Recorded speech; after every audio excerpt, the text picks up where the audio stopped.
All right, Justin, this is our first chance to really catch up and talk a little bit more in depth about your World Junior experience since you've been back. You were away for a long time between the 14-day pause after selection camp and then the tournament itself. How many days were you actually in quarantine, and how did you manage to not kind of go crazy during all of that? Yeah, I think I was away for almost 60 days and then, almost 2.5 quarantines. So I think just staying in contact with friends and family and, trying to stay as active as possible. And while you're stuck in your room, I think those were probably the biggest things that kind of helped keep me sane.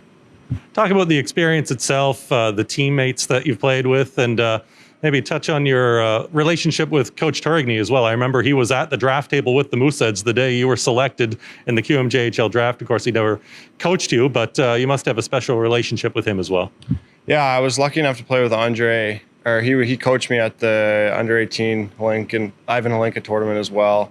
I got to play a little bit under him before, and he's obviously a tremendous coach. And I know everyone here talking to the players I played with in the past, they all really enjoyed their time with him when he was in Halifax as well. So, he was a great coach. I really enjoyed, playing for him again. And, I think the whole experience was, pretty unforgettable. It was obviously a little bit of a different year, a lot longer camp and the bubble and that kind of thing. But, looking back on it, it's a lot of positive memories.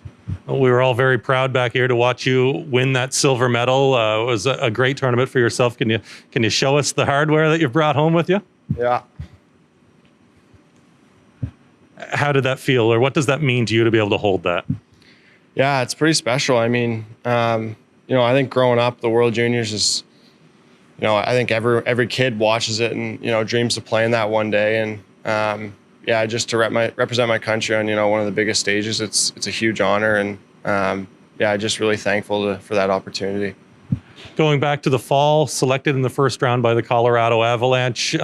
What's gone on since then with in terms of your discussions with that organization? How often do they check in on you, and what sort of things do you talk about?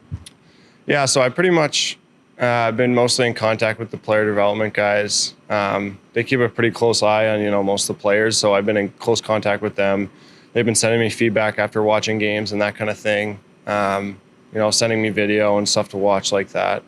Not a whole lot's going on yet, obviously, with not being able to go to camp or anything like that this year. But looking forward to getting down to Colorado hopefully soon, sometime in the next year, and getting to meet everyone and hopefully start that new chapter in my career. I've seen a number of players that were in that draft sign their entry-level deals. Is there any sort of update with that for you? Hopefully soon, but kind of in the midst of talking to my agent in the Avalanche about that right now. And a final question. You've looked very comfortable out of there on the ice since the resumption of play here at the end of January. Is this about as good as you've felt in action in quite some time, given all of the things that have gone on over the past year or so for you?